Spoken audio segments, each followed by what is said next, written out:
Call of Duty Black Ops 4 Swordfish Weapon Review.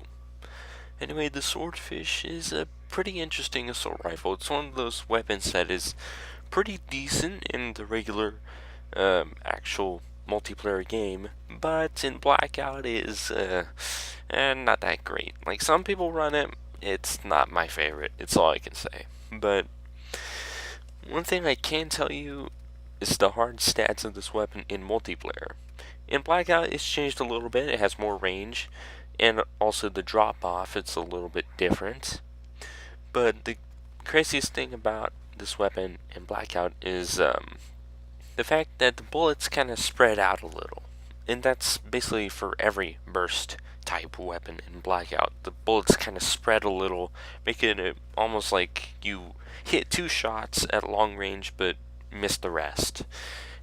It's good for medium ranges, but it's not that great for crazy long ranges. Like, the only burst tactical rifle that is pretty decent is the ABR, and that is medium to long, mostly because it's a 3-round burst.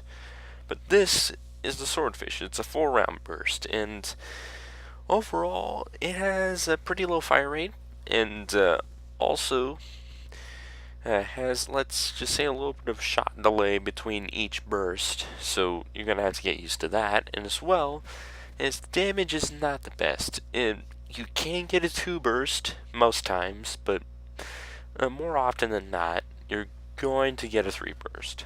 And as for a 1 burst, that is only if you have the operator mod, aka the penta burst, aka 5-round burst on this weapon.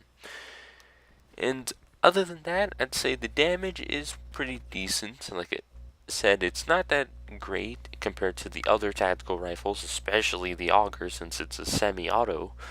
But then you have the range stat, which is pretty good, especially for multiplayer. But like I said, in Blackout 1, the range itself is extended in Blackout.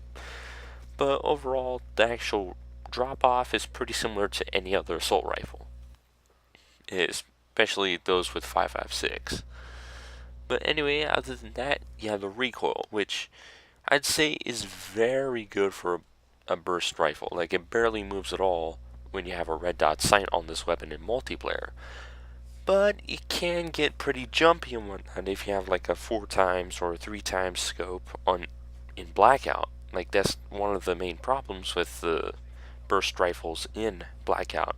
It's how the bullets actually spread, because each bullet makes the reticle jump up once, and messing up your aim and only letting you land 1 or 2 shots at the most, basically peppering the enemy instead of actually getting shots off.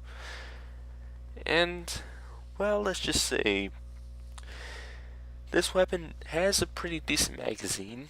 I've used it with extended mag at times, but I'd say it's a little bit overkill. And as for other things on this weapon, I'd say stock would be very good, and in this gameplay I'm actually using Quick Draw 2, which overall I'm starting to get used to on this weapon, specifically because of the snappy aim and the wider field of view.